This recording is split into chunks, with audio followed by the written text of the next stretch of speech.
Bonjour à toutes et à tous, bienvenue pour la correction de cette question de condition minimale consacrée à la notion des valeurs absolues et des valeurs relatives. Alors une valeur absolue, c'est une valeur qu'on vous donne telle qu'elle, par exemple 30 chiens, ou alors une valeur relative, c'est une valeur qui est donnée par rapport à une autre. Ici, qu'est-ce qu'on vous dit? On vous dit qu'un éleveur de chiens propose 3 races, Labrador, Dalmatien et Yorkshire. Combien de chiens a-t-il vendu? Information 1, 2 tiers sont des Dalmatiens et 40 sont des Labradors. Information numéro 1, 2 tiers des chiens sont des Labradors.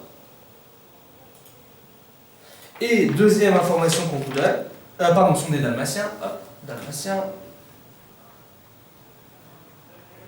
Et 40 sont des Labradors.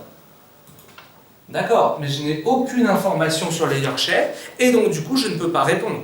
Puisque je sais que 2 tiers sont des Dalmatiens, très bien, 40 sont des Labradors, très bien, mais comme il y a des Yorkshire, je ne sais pas quelle est la part des Yorkshire restantes. Je ne sais pas en gros ce que valent ces 40. Si on m'avait dit il y a juste des Dalmatiens et des Yorkshire, et des Labradors, j'aurais conclu que les 40 Labradors c'était le tiers restant.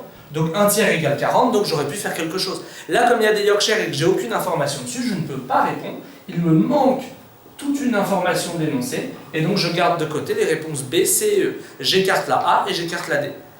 Information numéro 2, 11 sont des Yorkshire, donc 11 Yorkshire. Et donc du coup, cette fois-ci, comme j'oublie l'information 1, je n'ai d'information ni sur les Labradors, ni sur les Dalmatiens. Et donc je garde les réponses C et E, je ne peux pas répondre manifestement à la question. La question c'est, est-ce qu'en cumulant les deux informations, la 1 et la 2, je pourrais répondre à la question? En l'occurrence, qu'est-ce que je sais en cumulant? Je sais que 2 tiers des chiens sont des Dalmatiens. Le reste, 1 tiers des chiens, c'est donc quoi? C'est donc les Labradors et les Yorkshire, et donc c'est donc 51. Si 1 tiers c'est 51, vous êtes d'accord pour dire que le total, les 3 tiers, c'est 153. 51 fois 3. Donc je suis capable de trouver le nombre de chiens total. Le nombre total de chiens, c'est quoi? C'est 153. Alors il n'y avait pas besoin d'aller jusque-là, on pouvait s'arrêter juste avant le calcul, mais là c'était pas très long de le trouver.